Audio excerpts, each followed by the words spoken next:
सुप्रभात दर्शक बंधु आज होची शनिवार दिन सेप्टेम्बर मास 6 तारिख। आसंतु जानिबा आज संपूर्ण खबर और देश दुनिया सब बड़ खबर उपर नजर पकाइबा। ता पूर्व चैनल रे नुआ आसीथिले चैनल को सब्सक्राइब करी पाखर आसुथिबा बेल आइकन को ऑन करी रखंतु प्रतिदिन एमिति न्यूज वीडियो सर्वप्रथमे देखिबा पई। तबे आसंतु आज गुरुत्वपूर्ण खबर गुड़िक उपर नजर पकाइबा। आसंता 17 रे 50,000 अंत्योदय घर बांटिबे राज्य सरकार। प्रधानमंत्री मोदी को जन्मदिन रे बंटा जिवो 50,000 अंत्योदय घर। एने सूचना दैछंती पंचायती राज मंत्री रवि नारायण नायक। मोदी को जन्मदिन रे अंत्योदय गृह योजनार कार्यादेश दिया जिवो। तबे पूर्वरु 1 लाख रु ऊर्ध्व हिताधिकारी को योजना रे शामिल करा जायछि। नवेम्बर रे दिया जिवो पीएम आवास रो कार्यादेश। नुआ पीएम आवास सर्विस रे एबे आवेदन करिथिले 35 लाख हिताधिकारी। नवेम्बर सुधा समस्त प्रक्रिया सरिबो। कार्यादेश प्रक्रिया आरंभ हेबो बोली कहिसंती मंत्री। सूचना अनुसार एही अंत्योदय गृह योजना रे हिताधिकारी को शौचालय अंचल को बाद दे 25 वर्ग मीटर परिधि रे पक्का घर निर्माण पई 1.20 लाख टंकार आर्थिक सहायता सरकार जोगाई दैछंती। तेबे ए पर्यंत एही योजना रे 1 लाख रु अधिक हिताधिकारी शामिल होइछंती। एही योजना रे हजार हजार परिवारक जीवन रे उन्नति आनिबो बोली आशा करिसंती राज्य सरकार। परवर्ती खबर रही देशवासी को मोदी सरकार बड़ उपहार। एही अत्यावश्यक सामग्री उपरे जीएसटी ह्रास देश में टिकस व्यवस्था को सरल करने एवं लोकों को सीधा सड़क लाभ देवा पई मोदी सरकार एक बड़ पदक्षेप नहीं। जीएसटी परिषदर 56तम बैठक में अनेक अत्यावश्यकता नित्य बाह्य कार्य सामग्री एवं सेवा उपर जीएसटी हटाइबा पई निष्पत्ति निया जायछि, जहां साधारण लोकों पॉकेट उपरे सकारात्मक प्रभाव पकाइबो। एही बैठक केंद्र अर्थमंत्री निर्मला सीतारमणक अध्यक्षतार अनुष्ठित होइतिला एवं बैठक रे टिकस हारर परिवर्तन सहित टिकस स्लैब को पुणी सरल करने पई बहुत मध्य द्रुत गति रे काम करा जायछि। एही जिनिस उपरे लागिबनी जीएसटी। बैठक परे अर्थमंत्री सूचना दैथिले जे एबे क्षीर छेना एवं पनीर उपरे कोनोसी टिकस पड़िबो नाही। पूर्वरु एगुड़िक उपरे 5% जीएसटी लागू करा जाउथिला। एबे शिक्षा संबंधी सामग्री एवं स्वास्थ्य बीमा भली सेवा उपरे शून्य टिकस लागिबो। देखंतु ए केउथिरे केते लागिबो जीएसटी। टिकस स्लैब रे बड़ परिवर्तन। टिकस व्यवस्था को सरल एवं स्वच्छ करिया पई जीएसटी परिषद मध्ये एक गुरुत्वपूर्ण पदक्षेप नेछि। 12% एवं 28% टिकस स्लैब उच्छेद करा जायछि। एबे अधिकांश सामग्री केवल 5% किंबा 18% स्लैब रे रहइबो। एही परिवर्तन मध्यवित्त वर्ग पई किछि जिनिस सस्ता करि पारे। 22 सेप्टेम्बर रु लागू हेबो एही स्लैब। परवर्ती खबर रही फोन पे गूगल पे को नहीं बड़ खबर। एबे आउ ट्रांजैक्शन पाई लिमिट नहीं। आपण जदि ऑनलाइन ले टंका पठाउछंती आ फोन पे गूगल पे व्यवहार करूछंती तेबे आपनको पाई आसीछि बड़ खबर। एणकी आउ ऑनलाइन ले ट्रांजैक्शन लिमिट नहीं आपण असुविधा रे पड़िबेनी, काहे कि ना पूर्वरु 1 लाख टंका रखा जायतिबा ट्रांजैक्शन लिमिट बढ़ाई दिया जायछि। एनपीसीआई एवं टैक्स रे बीमा प्रीमियम लोन ईएमआई एवं शेयर बाजार रे इन्वेस्टमेंट पाई ट्रांजैक्शन लिमिट को बढ़ाई देछि। एनपीसीआई एबे टैक्स और बीमा प्रीमियम लोन ईएमआई एवं शेयर बाजार रे इन्वेस्ट पाई ट्रांजैक्शन लिमिट को बढ़ाई देछि। एणकी यूजर्स माने 24 घंटा भितरे 10 लाख टंका पर्यंत ट्रांजैक्शन करि परिबे। चलित वर्ष सेप्टेम्बर 15 तारिख टैक्स भरिबार शेष दिन रहिछि। तेणु एही कारणरू एनपीआई टैक्स सहित संपर्कित एही यूपीआई रो ट्रांजैक्शन नियम रे बड़ परिवर्तन आनिछि। एणकी लोक माने गोटिए थर रे 5 लाख टंका एवं 24 घंटा भितरे 10 लाख टंका ट्रांजैक्शन करि परिबे, जहार फायदा लोकन को मिलिबो। तेबे एही परिवर्तन केवल पर्सनल टू मर्चेंट ट्रांजैक्शन पाई लागू हेबो। अर्थात आपण निज अकाउंट रो बीमा company brokerage firm tax portal को टंका पठाई सारिबे। परवर्ती खबर अछि सिपाही कांस्टेबल नियुक्ति मामलार हाईकोर्ट कर बड़ बयान। बयस कोहल परे चयन प्रार्थी को मिलिबो नियुक्ति। लाइव स्टॉक इंस्पेक्टर फॉरेस्टर एवं फॉरेस्ट गार्ड नियुक्त मामला रे पूर्णछेद पकाइले हाईकोर्ट। प्रथम पर्यायर योग्यता अर्जन करिथिबा केतेक प्रार्थी को शारीरिक परीक्षा पई डका न जिबाकू प्रसंग को नै दायर मामला रे हाईकोर्ट पूर्णछेद पकाइछंती। आवेदनकारी को सरकारी परीक्षा रे अंशग्रहण पई अनुमति दिया जिवो। तबे पूर्वरु जारी कर जायथिबा कारण दर्शाओ नोटिस अनुसार जवाब आवेदनकारी ओडिशा अधस्तन कर्मचारी चयन कमिशन निकट रे दाखल करिवे। कमिशन जवाब को विचार को नहीं एही प्रसंग रे निष्पत्ति ग्रहण करबा पर्यंत 337 टी लाइव स्टॉक इंस्पेक्टर फॉरेस्टर एवं फॉरेस्ट गार्ड पद पूरण करा जिवो नाही बोली हाईकोर्ट निर्देश दैछंती। अन्यपटे सिपाही कॉन्स्टेबल पद रे नियुक्ति आशायी को हाईकोर्ट रो बड़ आश्वस्ति मिलिछि। बयस सीमा कोहल परे चूड़ांत चयन तालिका रे स्थान पाइथिबा केतेक प्रार्थी सेमानक नियुक्ति प्रभावित हेबा आशंका करी हाईकोर्ट को द्वारस्थ होइथिले। मामलार सुनानी समय सरकार तरफ एडवोकेट जनरल पीतांबर आचार्य कहिथिले बयस सीमा कोहल परे चयन प्रार्थी पूर्व तालिका प्रार्थी प्रभावित हेबार कौनसी संभावना नहीं। ପରବର୍ତ୍ତୀ ଖବର ରହିଛି 4 ଜିଲ୍ଲାକୁ ଅରେଞ୍ଜ ଆଲର୍ଟ। ରାଜ୍ୟରେ ଜାରି ରହିଛି ଲଘୁଚାପ ବର୍ଷା। ରାଜ୍ୟରେ ଆଉ 2 ଦିନ ଲାଗି ରହିବ ବର୍ଷା। ବିଶେଷ କରି ଉତ୍ତର ଓ ଉପକୂଳ ଓଡ଼ିଶାରେ ପ୍ରବଳ ବର୍ଷା ସମ୍ଭାବନା ରହିଛି। ପ୍ରବଳରୁ ଅତି ପ୍ରବଳ ବର୍ଷା ପାଇଁ 4 ଜିଲ୍ଲାକୁ ଅରେଞ୍ଜ ଆଲର୍ଟ ଜାରି କରିଛି ପାଣିପାଗ ବିଭାଗ। କଟକ, ଖୋର୍ଦ୍ଧା, ପୁରୀ ଓ ଜଗତସିଂହପୁର ଜିଲ୍ଲାକୁ ଅରେଞ୍ଜ ୱାର୍ଣ୍ଣିଂ ଜାରି କରାଯାଇଛି। ଏହାସହ ପ୍ରବଳ ବର୍ଷା ପାଇଁ 16 ଜିଲ୍ଲାକୁ ୟେଲୋ ୱାର୍ଣ୍ଣିଂ ଜାରି କରିଛି ପାଣିପାଗ ବିଭାଗ। ଆଜି ସାରା ରାଜ୍ୟରେ ବର୍ଷା ହେବାକୁ ଥିବାବେଳେ ପ୍ରବଳ ବର୍ଷାକୁ ନେଇ ସମ୍ବଲପୁର, ସୁନ୍ଦରଗଡ଼ ଓ ଝାରସୁଗୁଡ଼ା ଜିଲ୍ଲାରେ ପ୍ରବଳ ବର୍ଷା ହୋଇପାରେ। ମେଘୁଆ ପାଗ ସହ ପବନ ପାଇଁ ସମୁଦ୍ର ଅଶାନ୍ତ ରହିବ। ଏଥିପାଇଁ ମତ୍ସ୍ୟଜୀବୀଙ୍କୁ ସମୁଦ୍ରକୁ ଯିବାକୁ ବାରଣ କରାଯାଇଛି। ଆସନ୍ତା 8 ତାରିଖ ଯାଏଁ ରାଜ୍ୟରେ ବର୍ଷା ହେବା ନେଇ ଆକଳନ କରିଛି ପାଣିପାଗ କେନ୍ଦ୍ର। ଭଦ୍ରକ, ଯାଜପୁର, କେନ୍ଦ୍ରାପଡ଼ା, କଟକ, ଜଗତସିଂହପୁର, ପୁରୀ, ଖୋର୍ଦ୍ଧା, ନୟାଗଡ଼, ଗଞ୍ଜାମ, ଗଜପତି, ବରଗଡ଼, ଦେବଗଡ଼, ଅନୁଗୁଳ, ଢେଙ୍କାନାଳ, କେନ୍ଦୁଝର, ମୟୂରଭଞ୍ଜ, ସୋନପୁର, ବୌଦ୍ଧ, ନୂଆପଡ଼ା, ବଲାଙ୍ଗୀର, କଳାହାଣ୍ଡି ସମେତ ଦକ୍ଷିଣ ଓଡ଼ିଶା କିଛି ସ୍ଥାନରେ ଘଡ଼ଘଡ଼ି ସହ ବର୍ଷାର ଆଶଙ୍କା ରହିଛି। ପରବର୍ତ୍ତୀ ଖବର ରହିଛି ପୁଣି ଶ୍ରୀମନ୍ଦିର ସୁରକ୍ଷାରେ ତ୍ରୁଟି। ଇନଷ୍ଟାରେ ଭାଇରାଲ ହେଉଛି ବେଢା ଭିତର ଫଟୋ। सोशल मीडिया रे पुणी श्रीमंदिर भीतर फोटो भाइराल होइछे। फल श्रीमंदिर सुरक्षा को नहीं प्रश्न उठिछे। कड़ा सुरक्षा भितर मंदिर भीतर को केमिति मोबाइल गला, हजार हजार लोक भितर केमिति पुणी फोटो उठिला, कौन करुथिले श्रीमंदिर सुरक्षा दायित्व रे थिबा पुलिस और अधिकारी और सेवायत माने। श्रीमंदिर भीतर को मोबाइल जीवा फोटो उठाइबा पुणी सुरक्षा त्रुटि को पदारे पकाइछे। सूचना अनुसार महाराष्ट्र युवक जनक पुरी श्रीमंदिर भितर फोटो उठाई इंस्टाग्राम अकाउंट रे अपलोड करिसेंती। युवक जनकर ना हेउची वैभव दुरे पाटिल। एबे तांको Instagram photo viral Hebare लागिছে। Photo उठाइबा कथा छाड़ंतु मंदिर भीतर को मोबाइल कैमेरा नेबा मध्य बारण रहिছে। तथापि अनेक समय किछि लोक मंदिर भीतर को मोबाइल नै फोटो उठाई सोशल मीडिया रे छाडुछंती। सेहि भली मंदिर ऊपर ड्रोन उड़ान प्रतिबंधित होइथिबा बेले अगस्त 28 रे ड्रोन उड़ीथिला। तबे अगस्त 28 रे किए उड़ाइथिला ड्रोन? एहा श्रीमंदिर सुरक्षा को किभली प्रभावित करिवो एहार अनुध्यान एबे भी करूछि श्रीमंदिर प्रशासन। परवर्ती खबर रही अटल पेंशन योजना। जमा करंतु मात्र 200 टंका। एबे प्रति मासरे सरकार देबे 5000 टंका। चाकरी परे समस्ते अवशिष्ट जीवन आराम रे बितेबाकू चाहंती। एथिपई टंकार आवश्यकता पड़े। एभली परिस्थिति रे पेंशन ही एकमात्र सहारा पालटी थाए। किंतु कर्ममय जीवन परे समस्तଙ୍କୁ पेंशन मिली न थाए। पेंशन व्यवस्था को व्यापक करबा लक्ष्य रे समग्र देश रे 1 मई 2015 रे नरेंद्र मोदी को द्वारा अटल पेंशन योजना शुभारंभ होइतिला। यह केंद्र सरकारक सामाजिक सुरक्षा योजना अंतर्गत एवं अर्थ मंत्रालय परिचालित एक योजना। ओडिशा रे तत्कालीन केंद्र मंत्री धर्मेंद्र प्रधान एवं समन्वय राज्य मंत्री उषा देवी उपस्थिति रे राज्यपाल एससी जमीर को द्वारा 9 मई 2015 रे भुवनेश्वर निकट रे कन्वेंशन सेंटर ठारे अटल पेंशन योजना शुभारंभ करथिले। अटल पेंशन योजना वृद्धावस्था रे नियमित आय विषय रे चिंतित लोकंक पई एहा एक सहायता। केंद्र सरकारक द्वारा आरंभ करा जायथिबा एही योजना 60 वर्ष बयस परे अभावी एवं निम्न आयकारी नागरिक मानक प्रति मासरे 1000 रु 5000 पर्यंत पेंशन प्रदान करिवार लक्ष्य रखिछि। 18 रु 40 वर्ष बयसर जेकोसी नागरिक एही योजना रे शामिल होई प्रति मासरे एक स्थिर राशि जमा करि परिबे। परवर्ती खबर रही मुख्यमंत्री जन अभियोग शुणाणी स्थगित। एही दिन हेबार थिला काहेकि घुंचिला। सेप्टेम्बर 8 तारिख रे मुख्यमंत्री जन अभियोग शुणाणी स्थगित रखा जायछि। एही दिन अभियोग शुणाणी पई ऑनलाइन पंजीकरण करिथिबा जनसाधारणकर आपत्ति अभियोग परवर्जन एवं शुणाणी शिविर ग्रहण कराजियो बोली जଣା पड़िछि। एनै साधारण प्रशासन और साधारण अभियोग विभाग पक्षरु सूचना दिया जायछि। प्रकाश थाउ जे सेप्टेम्बर 8 तारिख सोमवार मुख्यमंत्री द्वार हेबाकु थिबा जनसाधारण विभिन्न अभियोगर शुणाणी अनिर्वार्य कारणवशतः स्थगित रहिबो। यूनिट 2 अशोक नगर भुवनेश्वर स्थित पूर्वतन सरकारी प्राथमिक विद्यालय ठारे एही अभियोग शुणाणी पई ऑनलाइन पंजीकरण करिथिबा जनसाधारणकर आपत्ति अभियोग परवर्ती जनशुणाणी शिविर रे ग्रहण कराजिबो।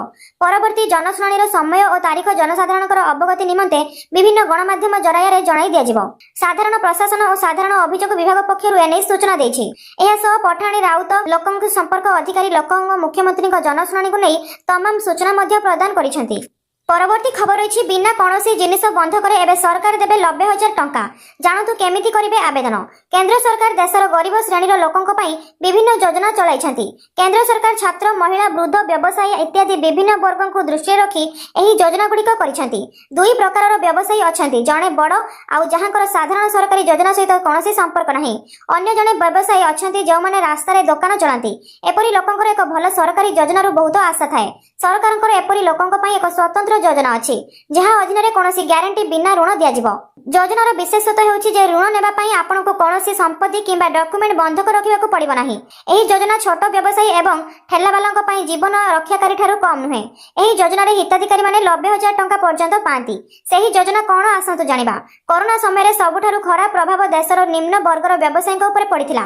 जो माने रास्ता कड़े व्यवसाय करी जीविका निर्वाह करुथिले एही लोकंक समस्या को देखि सरकार जून 2020 रे एक योजना आरंभ करथिले जहार नाम थिला प्रधानमंत्री स्वनिधि योजना। परवर्ती खबर रही उपराष्ट्रपति निर्वाचन में एनडीए प्रार्थी को समर्थन दे पारे बीजेडी हेले आभिमुख्य स्पष्ट करूनांती दल मुखिया उभय मेंट को रखिछंती द्वंद्व। राष्ट्रपति निर्वाचन को नहीं आरंभ हेलाणी काउंटडाउन। 9 तारिख रे हेबो भोट ग्रहण। संख्या दृष्टि एनडीए प्रार्थी सीपी राधाकृष्ण सहज स्थिति रे अछंती हेले समस्त आखि रे बीजेडी उपरे प्रार्थी घोषणा पर एजाय समर्थन कार्ड खोली नाहंती बीजेडी सुप्रीमो। हेले सांप्रतिक राजनैतिक स्थिति और पूर्व आभिमुख्य को देखिले चर्चा होची बीजेडी एनडीए प्रार्थी आड़ को ढली पारे। उपराष्ट्रपति निर्वाचन को सप्ताह कम समय रही हेले एबे जाए दलीय सांसद को एकाठी करना कि बीजेडी स्पष्ट अभिमुख्य कौन रहिबो ताहा जानि नाहंती नवीन। वर्कफोर रे एवं जेमिति संसदीय दल दुई भाग हो जाइतिला ताहार पूर्णाभूति न होय बोली चाहुचंती दलर शीर्ष नेतृत्व। अन्यपटे दलीय सांसद कहिसंती ओडिशार स्वार्थ दृष्टि निष्पत्ति नेबे नवीन। गत 3 उपराष्ट्रपति निर्वाचन में बीजेडी आभिमुख्य अनेक समय चकित रही। 2012 रे भोट दानरू विरत रहितिला दल। 2017 रे एनडीए विरोध रे जाइतिला बीजेडी। 2022 रे एनडीए प्रार्थी जगदीप धनखड़ को भोट देइतिला बीजेडी हेले एबे राजनैतिक स्थिति और परिवेश बीजेडी पई भिन्न रही। परवर्ती खबर रही हीराकुद जलभंडार 16टी गेट खोला। लघुचाप प्रभाव में प्रबल वर्षा जो राज्यर विभिन्न नदीर जलस्तर फुलुछि। बैतरणीर जलस्तर सतर्क संकेत टपिछि।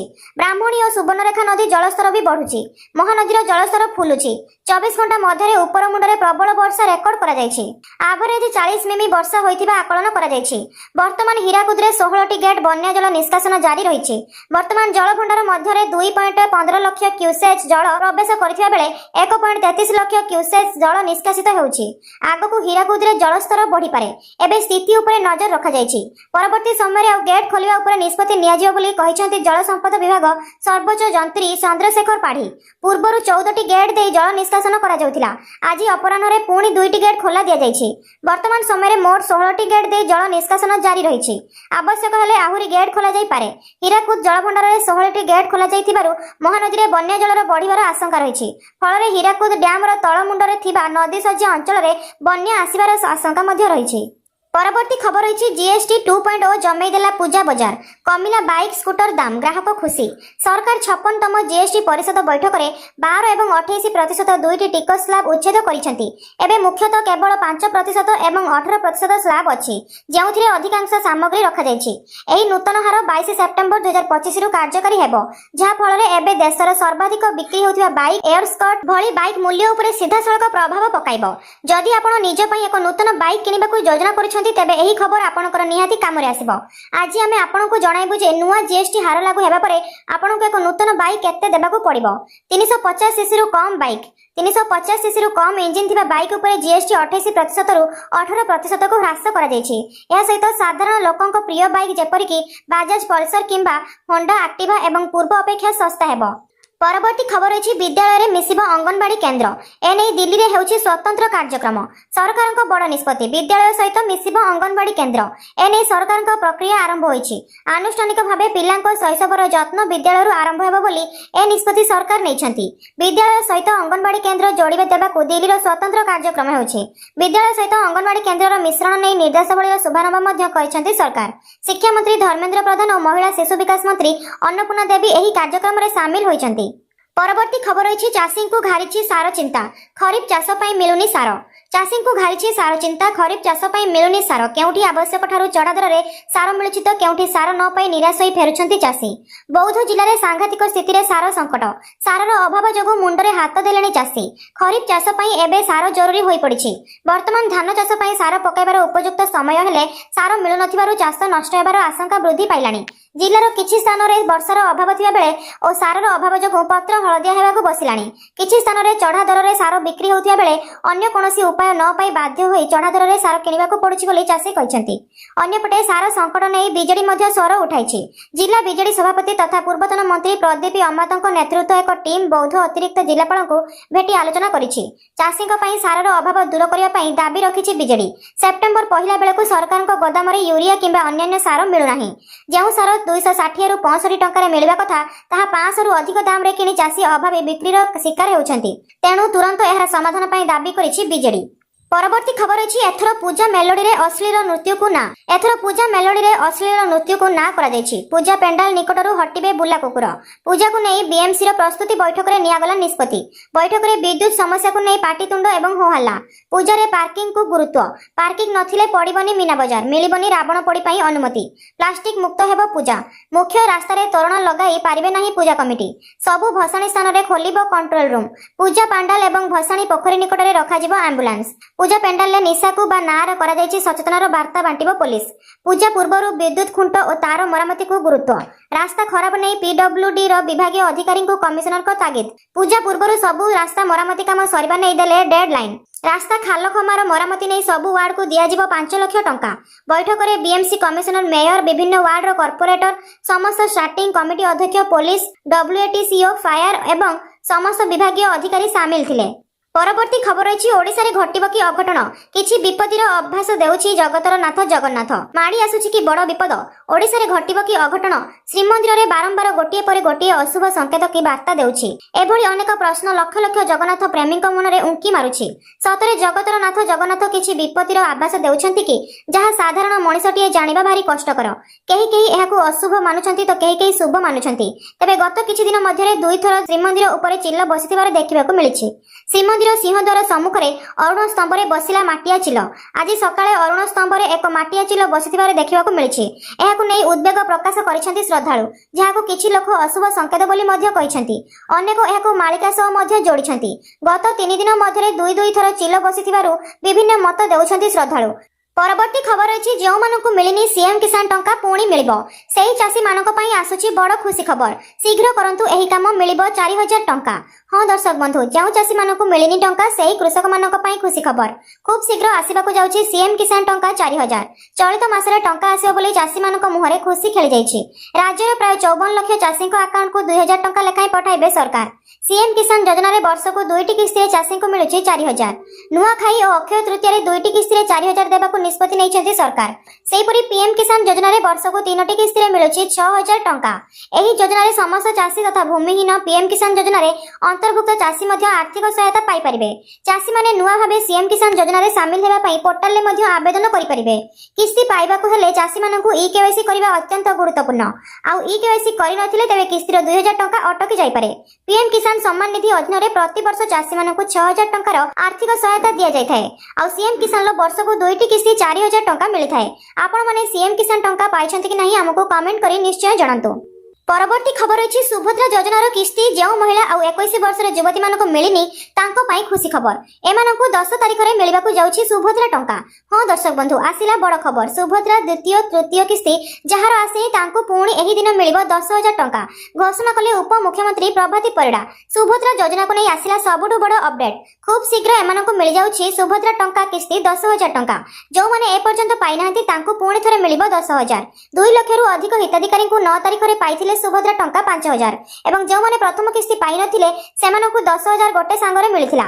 ଏହି ଦିନ 200 କୋଟି ଟଙ୍କା ବାଣ୍ଟିଥିଲେ ମୁଖ୍ୟମନ୍ତ୍ରୀ ମୋହନ ଚରଣ ମାଝୀ। ଆଉ ସେହି ସମୟରେ କେତୋଟି ମହିଳା ଆଉ 21 ବର୍ଷ ଯୁବତୀମାନେ ଏକାଥରେ 3ଟି କିସ୍ତିରେ 15000 ଟଙ୍କା ପାଇଥିଲେ। ଉପମୁଖ୍ୟମନ୍ତ୍ରୀ ପ୍ରଭାତୀ ପରିଡ଼ା ଏହି ସମୟରେ କହିଥିଲେ ଯେ ମହିଳା ସଶକ୍ତ ହେଲେ, ବ୍ୟବସ୍ଥା ସଦୃଢ଼ ହେଲେ ଦେଶର ବିକାଶ ହେବ। ଏହି ଷଷ୍ଠ ପର୍ଯ୍ୟାୟରେ ଯେଉଁ ମହିଳାମାନେ ମାର୍ଚ୍ଚ 31 ସୁଦ୍ଧା ଆବେଦନ କରିଥିଲେ ଏବଂ ଯୋଗ୍ୟ ବିବେଚିତ ହୋଇଥିଲେ ସେମାନେ ଏହି ଆର୍ଥିକ ସହାୟତା ପାଇଛନ୍ତି, ଯାହା ସେମାନଙ୍କର ଆର୍ଥିକ କାରବାରକୁ ସହଯୋଗ କରିବ। ଯେଉଁମାନେ ବର୍ତ୍ତମାନ ସୁଦ୍ଧା ବି ସୁଭଦ୍ରା ଯୋଜନାରୁ ଟଙ୍କା ନ ପାଇ ବଞ୍ଚିତ ଅଛନ୍ତି ସେମାନଙ୍କୁ ଚଳିତ ମାସରେ ଏକାଥରେ 2ଟି କିସ୍ତିର ଟଙ୍କା 10000 ଟଙ୍କା ମିଳିବ। ଆପଣମାନେ ଆମକୁ କୁହନ୍ତୁ ଯେ ଆପଣମାନେ ସୁଭଦ୍ରା ଟଙ୍କା ପାଇଛନ୍ତି କି ନାହିଁ ଆମକୁ କମେଣ୍ଟ କରି ନିଶ୍ଚୟ ଜଣାନ୍ତୁ। ପରବର୍ତ୍ତୀ ଖବର ଅଛି ସୁଭଦ୍ରା ମନି ଏଇମାନେ ପାଇବେ ନାହିଁ ସୁଭଦ୍ରା ଟଙ୍କା। ସୁଭଦ୍ରା ହିତାଧିକାରୀଙ୍କୁ ନେଇ ଖୋଳତାଳ ଆରମ୍ଭ କରିଛନ୍ତି ରାଜ୍ୟ ସରକାର। କଟିଥିବା ହିତାଧିକାରୀଙ୍କୁ ସାମିଲ କରିବା ପାଇଁ ବଡ଼ ପଦକ୍ଷେପ ନିଆଯିବ। କିପରି ଭାବେ ଯୋଗ୍ୟଙ୍କୁ ସାମିଲ କରାଯିବ ଏବଂ ଅଯୋଗ୍ୟଙ୍କୁ ଏଥିରୁ ବାତିଲ କରାଯିବ ସେଥିପାଇଁ ସରକାର ତତ୍ପରତା ଦେଖାଇଛନ୍ତି। ମହିଳା ଓ ଶିଶୁ ବିକାଶ ବିଭାଗ ପକ୍ଷରୁ ଏନେଇ ଚିଠି କରାଯାଇଛି। ବିଶେଷ କରି 4 ଚକିଆ ଯାନ ଥିବା ହିତାଧିକାରୀଙ୍କ ତଥ୍ୟ ପାଇଁ ପରିବହନ ବିଭାଗ ଠାରୁ ଚିଠି ହୋଇଛି। ଏହା ସହ ଖାଦ୍ୟ ଯୋଗାଣ ବିଭାଗକୁ ମୃତ୍ୟୁ ହିତାଧିକାରୀଙ୍କ ତଥ୍ୟ ଦେବାକୁ ନିର୍ଦ୍ଦେଶ ଦେଇଛି। ପଞ୍ଜୀକରଣ କରି ଧାନ ବିକିଥିବା ମହିଳାମାନଙ୍କ ତଥ୍ୟକୁ ଆଉଥରେ ଯାଞ୍ଚ ନିର୍ଦ୍ଦେଶ ହୋଇଛି। କିଛି ଦିନ ତଳେ କିଛି ହିତାଧିକାରୀଙ୍କୁ ସୁଭଦ୍ରା ଯୋଜନାରେ ବାଦ୍ ଦିଆଯାଇଥିଲା। ବିଭିନ୍ନ ନିୟମ ଅନୁସାରେ ସେମାନଙ୍କୁ ବାଦ୍ ଦେଇଥିଲେ ସରକାର। ଆଉ ଏହି ଘଟଣା ପରେ ଯୋଗ୍ୟ ହିତାଧିକାରୀ କେମିତି ସୁଭଦ୍ରା ଯୋଜନାରେ ସାମିଲ ହେବେ ସେଥିପାଇଁ କସରତ ଆରମ୍ଭ ହୋଇଛି। ସମସ୍ତ ତଥ୍ୟ ପ୍ରମାଣକୁ ଭିତ୍ତି କରି ହିତାଧିକାରୀଙ୍କୁ ସାମିଲ କରାଯିବ ବୋଲି ନିଷ୍ପତ୍ତି ହୋଇଛି। ରାଜ୍ୟରେ 21 ବର୍ଷରୁ 60 ବର୍ଷ ମଧ୍ୟରେ ଥିବା ମହିଳାଙ୍କୁ ସୁଭଦ୍ରା ଯୋଜନାରେ ସାମିଲ କରିବାକୁ ଆହ୍ୱାନ ଦିଆଯାଇଥିଲା। ସରକାରୀ ଚାକିରିଆ ସରକାରଙ୍କୁ ଟ୍ୟାକ୍ସ ଦେଉଥିବା ମହିଳା ଏହି ଯୋଜନାରେ ସାମିଲ ହୋଇନଥିଲେ। ପରବର୍ତ୍ତୀ ଖବର ଅଛି ଗୋ ହତ୍ୟା ରୋକିବାକୁ କାମ କରିବେ ଓଡ଼ିଶାରେ ଛୋଟ ବଡ଼ ସମସ୍ତ ହିନ୍ଦୁ ସଂଗଠନ। ଅନ୍ତରାଷ୍ଟ୍ରୀୟ ହିନ୍ଦୁ ପରିଷଦ ଅଧ୍ୟକ୍ଷ ଡକ୍ଟର ପ୍ରବୀଣ ଭାଇ ତୋଗାଡ଼ିଆଙ୍କର ସାମ୍ବାଦିକ ସମ୍ମିଳନୀ ସ୍ୱାମୀ ଲକ୍ଷ୍ମଣାନନ୍ଦ ସରସ୍ୱତୀଙ୍କ ହତ୍ୟାକାଣ୍ଡ ତଦନ୍ତ ଉପରେ ରିପୋର୍ଟ ପ୍ରକାଶ ଉପରେ ଗୁରୁତ୍ୱ। ଓଡ଼ିଶାରେ ଛୋଟ ବଡ଼ ସମସ୍ତ ହିନ୍ଦୁ ସଂଗଠନ ମିଳିତ ଭାବେ ସ୍ୱାମୀ ଲକ୍ଷ୍ମଣାନନ୍ଦ ସରସ୍ୱତୀ ମଞ୍ଚରେ ଜଡ଼ିତ ହୋଇ ଗୋ ହତ୍ୟା ରୋକିବାକୁ କାମ କରିବେ। ଆବଶ୍ୟକୀୟ ଆଇନଗତ ସହାୟତା ଯୋଗାଇ ଦେବେ ବୋଲି ଅନ୍ତରାଷ୍ଟ୍ରୀୟ ହିନ୍ଦୁ ପରିଷଦ ଅଧ୍ୟକ୍ଷ ଡକ୍ଟର ପ୍ରବୀଣ ଭାଇ ତୋଗାଡ଼ିଆ କହିଛନ୍ତି। ରେଡ୍କ୍ରସ ଭବନରେ ସାମ୍ବାଦିକ ସମ୍ମିଳନୀରେ ଯୋଗ ଦେଇ ଡକ୍ଟର ତୋଗାଡ଼ିଆ କହିଛନ୍ତି ସ୍ୱାମୀ ଲକ୍ଷ୍ମଣାନନ୍ଦ ସରସ୍ୱତୀ ହତ୍ୟାକାଣ୍ଡର ତଦନ୍ତ ପୁରୁଣା ସରକାର କରିଥିଲେ, ହେଲେ ଏଯାଏ ରିପୋର୍ଟ ସାର୍ବଜନୀନ ହୋଇନାହିଁ। ବିଜେପି କ୍ଷମତାକୁ ଆସିବା ପୂର୍ବରୁ ସ୍ୱାମୀ ଲକ୍ଷ୍ମଣାନନ୍ଦ ସରସ୍ୱତୀ ହତ୍ୟାକାଣ୍ଡ ତଦନ୍ତ ରିପୋର୍ଟକୁ ସାର୍ବଜନୀନ କରିବାକୁ କହିଥିଲେ। ଏବେ ମୁଖ୍ୟମନ୍ତ୍ରୀ ମୋହନ ମାଝୀ ଆମର ପୁରୁଣା ମିତ୍ର, ପୂର୍ବରୁ ସାଥିରେ କାମ କରୁଛୁ, ସେ ଏବେ ଭଲ କାମ କରୁଛନ୍ତି, ତେଣୁ ସେ ଗୋ ହତ୍ୟା ରୋକିବା ପାଇଁ ପଦକ୍ଷେପ ନେବା ସହ ଲକ୍ଷ୍ମଣାନନ୍ଦ ସରସ୍ୱତୀ ହତ୍ୟାକାଣ୍ଡ ରିପୋର୍ଟ ସାର୍ବଜନୀନ କରିବେ ବୋଲି ଡକ୍ଟର ତୋଗାଡ଼ିଆ କହିଛନ୍ତି। ସେହିପରି ଡକ୍ଟର ତୋଗାଡ଼ିଆ କହିଛନ୍ତି ଦେଶରେ ହିନ୍ଦୁ ସଂଖ୍ୟା କମୁଥିବା ବେଳେ ମୁସଲମାନ ସଂଖ୍ୟା ବଢୁଛି। 2 ସନ୍ତାନ ଆଇନ ସମସ୍ତଙ୍କ ପାଇଁ କଡ଼ାକଡ଼ି ଭାବେ ଲାଗୁ ହେଉନି। ପରବର୍ତ୍ତୀ ଖବର ଅଛି 10ମ ପାସ୍କୁ ସେଣ୍ଟ୍ରାଲ ଗଭର୍ଣ୍ଣମେଣ୍ଟ ଚାକିରିର ବଡ଼ ସୁଯୋଗ। ବିଏସ୍ଏଫ୍ରେ 1221 ପଦ ପାଇଁ ବିଜ୍ଞପ୍ତି ପ୍ରକାଶ। ସୀମା ସୁରକ୍ଷା ବଳ ତଥା ବିଏସ୍ଏଫ୍ରେ ଚାକିରି କରିବାକୁ ଚାହୁଁଥିବା ଅସାଇଙ୍କ ପାଇଁ ଆସିଯାଇଛି ବଡ଼ ସୁଯୋଗ। ବିଏସ୍ଏଫ୍ ହେଡ୍ କନଷ୍ଟେବଳ ପୋଷ୍ଟ ପାଇଁ 1121 ପଦବୀ ପୂରଣ ପାଇଁ ବାହାରିଛି ବିଜ୍ଞପ୍ତି। 2 ପ୍ରକାର ପଦ ପାଇଁ ନିଯୁକ୍ତି କରାଯିବ। ଗୋଟିଏ ହେଲା ହେଡ୍ କନଷ୍ଟେବଳ ରେଡିଓ ଅପରେଟର ଏବଂ ଦ୍ୱିତୀୟଟି ହେଲା ହେଡ୍ କନଷ୍ଟେବଳ ରେଡିଓ ମେକାନିକ। ପଦବୀ ପାଇଁ ଦରମା 25,500 ରୁ 81,100 ଟଙ୍କା ରହିବ। ରେଡିଓ ଅପରେଟର ପଦ ପାଇଁ 910 ପୋଷ୍ଟ ଖୋଲାଥିବା ବେଳେ ରେଡିଓ ମେକାନିକ ପାଇଁ 211 ପୋଷ୍ଟ ଖୋଲି ପଡ଼ିଛି। ଯୋଗ୍ୟତା ରେଡିଓ ଅପରେଟରର ପଦବୀ ପାଇଁ 10ମ କିମ୍ବର ବିଜ୍ଞାନ ବିଭାଗରେ 12ଶ ଶ୍ରେଣୀ ପାସ୍ କରିଥିବା ଆବଶ୍ୟକ। ପଦାର୍ଥ ବିଜ୍ଞାନ, ରାସାୟନିକ ବିଜ୍ଞାନ ଏବଂ ଗଣିତରେ 60% ମାର୍କ ରହିଥିବା ଆବଶ୍ୟକ। ଏହାଛଡ଼ା ରେଡିଓ, ଟେଲିଭିଜନ ଅବା ଇଲେକ୍ଟ୍ରୋନିକ୍ସ ଇଞ୍ଜିନିୟରିଂରେ ITIର କରିବା ଆବଶ୍ୟକ। ସେପରି ରେଡିଓ ମେକାନିକ ପଦ ପାଇଁ ପ୍ରାର୍ଥୀ 10ମ କିମ୍ବା ବିଜ୍ଞାନ ବିଭାଗର 12ଶ ପାସ୍ କରିବା ଆବଶ୍ୟକ। ଫିଜିକ୍ସ, କେମିଷ୍ଟ୍ରି ଏବଂ ମ୍ୟାଥର 60% ମାର୍କ ରଖିବା ଜରୁରୀ। ଜେନେରାଲ ଇଲେକ୍ଟ୍ରୋନିକ୍ସରେ ITI ସାର୍ଟିଫିକେଟ୍ ଥିବା ଜରୁରୀ। ପରବର୍ତ୍ତୀ ଖବର ଅଛି କଂଗ୍ରେସକୁ ବିପଦ, ନିଜ ଦଳର କନ୍ଦଳ। ଘରୁ ଚ୍ୟାଲେଞ୍ଜରେ ସମ୍ମୁଖୀନ ହେଲେଣି ଭକ୍ତ। ମୁହଁ ମାଡ଼ି ତଳେ ପଡ଼ିଥିବା କଂଗ୍ରେସକୁ ସାଧାରଣ ନିର୍ବାଚନ ପରେ ଦଳ ଦେଇଥିଲେ ଭକ୍ତ ଦାସ। କଂଗ୍ରେସ ହାଇକମାଣ୍ଡ ରାହୁଲ ଗାନ୍ଧୀ ଓଡ଼ିଶା କଂଗ୍ରେସର ନବକଳେବର କଲେ ଓ ଭକ୍ତ ଦାସଙ୍କ ଭଳି ଜଣେ ଟାଣୁଆ ସଂଗଠନକୁ ଦେଲେ ଦାୟିତ୍ୱ। ଭକ୍ତ ବି ପୁରା ଦମରେ ସଂଗଠନକୁ ସଜାଡ଼ିବାକୁ ଅଣ୍ଟା ଭିଡ଼ିଲେ, ହେଲେ ମାସେ କେତେଟା ଯାଇନି କଂଗ୍ରେସକୁ ପୁରୁଣା ରୋଗ ଫେରିଛି। ଦଳ ଭିତରେ ଧୀରେ ଧୀରେ ଭକ୍ତ ବିରୋଧୀ ସ୍ୱର ତେଜିଲେଣି। ଉପରକୁ ଚିକ୍ ଚିକ୍ ଦିଶୁଥିବା ପ୍ରଦେଶ କଂଗ୍ରେସ ପର୍ଯ୍ୟାୟରେ ଭିତରେ ଏବେ ଅସନ୍ତୋଷ ଦାନା ବାନ୍ଧୁଛି। ନିକଟରେ ବାଧାୟକ ଏବଂ ରମେଶ ଜେନା ଯୁବ ଛାତ୍ରୀଙ୍କୁ ନେଇ କରିଥିବା ସଭା ଗୋଟିଏ ସଂକେତ ମାତ୍ର। କେବଳ ରମେଶ ନୁହନ୍ତି, କଂଗ୍ରେସର ଅନେକ ଛାମୁଆ ନେତା ରାଜନୀତିରେ ଏବେ ମେଳ କଲେଣି। କିଛି ବରିଷ୍ଠ ନେତାଙ୍କ ଘରେ ନିୟମିତ ବୈଠକ ବସୁଛି। ମୌକା ଦେଖି ବିରୋଧୀ ଗୋଷ୍ଠୀ ଚୌକା ମାରିବା ପାଇଁ ପ୍ରସ୍ତୁତି ଚଳାଇଛନ୍ତି। ଜିଲ୍ଲା କଂଗ୍ରେସ ସଭାପତି ଚୟନ ଯଦି ତାଙ୍କ ସପକ୍ଷରେ ନ ଯାଏ ତେବେ ଏହା ବିସ୍ଫୋରକ ରୂପ ନେଇପାରେ। ପରବର୍ତ୍ତୀ ଖବର ଅଛି 4 ଚକିଆ ଗାଡ଼ି ଥିଲେ ସୁଭଦ୍ରାରୁ ବାଦ୍ ପଡ଼ିବେ ଅଯୋଗ୍ୟ, ନୋଟିସ୍ ଜାରି। ରାଜ୍ୟ ସରକାରଙ୍କର ଆକାଂକ୍ଷୀ ଯୋଜନା ସୁଭଦ୍ରାରେ ଲକ୍ଷାଧିକ ଅଯୋଗ୍ୟ ଚତୁରତାର ସହିତ ସାମିଲ ହୋଇଛନ୍ତି। ଏହି ଯୋଜନାର ଲକ୍ଷାଧିକ ଯୋଗ୍ୟ ହିତାଧିକାରୀଙ୍କୁ ସାମିଲ କରାଯାଇ ନଥିବା ଯୋଗ୍ୟ ମଧ୍ୟ ଅଭିଯୋଗ ହୋଇଛି। ସରକାର ଏବେ ସଚେତନ ହୋଇଛନ୍ତି, ଅଯୋଗ୍ୟଙ୍କୁ ବାଦ୍ ଦେବାକୁ ତତ୍ପରତା ପ୍ରକାଶ କରିଛନ୍ତି। ଏନେଇ ବାଣିଜ୍ୟ ଓ ପରିବହନ ବିଭାଗକୁ ମହିଳା ଓ ଶିଶୁ ମହିଳା ବିଭାଗର ଚିଠି ଲେଖିଛି। ନିର୍ବାଚନ ପ୍ରତିଶ୍ରୁତି ପୂରଣ କରିବା ପାଇଁ ରାଜ୍ୟ ସରକାର ଗତ ବର୍ଷ ସେପ୍ଟେମ୍ବର 17 ତାରିଖରେ ସୁଭଦ୍ରା ଯୋଜନାର ଶୁଭାରମ୍ଭ କରିଥିଲେ। ଏବେ ଏହି ଯୋଜନା ମାଧ୍ୟମରେ କୋଟିଏରୁ ଉର୍ଦ୍ଧ୍ୱ ହିତାଧିକାରୀ 3ଟି କିସ୍ତିରେ 15,000 ଟଙ୍କା ଲେଖାଏଁ ପାଇସାରିଛନ୍ତି। ଅନେକ ଅଭିଯୋଗ ଆସିଛି ଯେ ଚତୁରତାର ସହିତ ଅନେକ ମହିଳା ସୁଭଦ୍ରାରେ ସାମିଲ ହୋଇଛନ୍ତି। କ୍ଷୋଭର କଥା ଯେ ଆହୁରି ଲକ୍ଷାଧିକ ମହିଳା ଅଛନ୍ତି ଯେଉଁମାନେ ଏହି ଯୋଜନାରେ ସାମିଲ ହେବା ପାଇଁ ସରକାରଙ୍କୁ ଗୁହାରି କରୁଛନ୍ତି। ସରକାରୀ ତଦନ୍ତ ଶିଥିଳତା ଯୋଗୁଁ ଅନେକ ଯୋଗ୍ୟ ହିତାଧିକାରୀ ସରକାରୀ ଯୋଜନାରେ ସାମିଲ ହୋଇପାରୁନାହାନ୍ତି। दर्शक बंधु यह थिला हमर 20टी लेटेस्ट न्यूज अपडेट। एही भली प्रत्येक दिन खबर पाइबाकू चाहुतले एबे ही हम चैनल को सब्सक्राइब करी बेल आइकन को सेट करंतु और वीडियो टे भल लागले वीडियो को लाइक करंतु। सेति पर्यंत रहिलु। जय जगन्नाथ।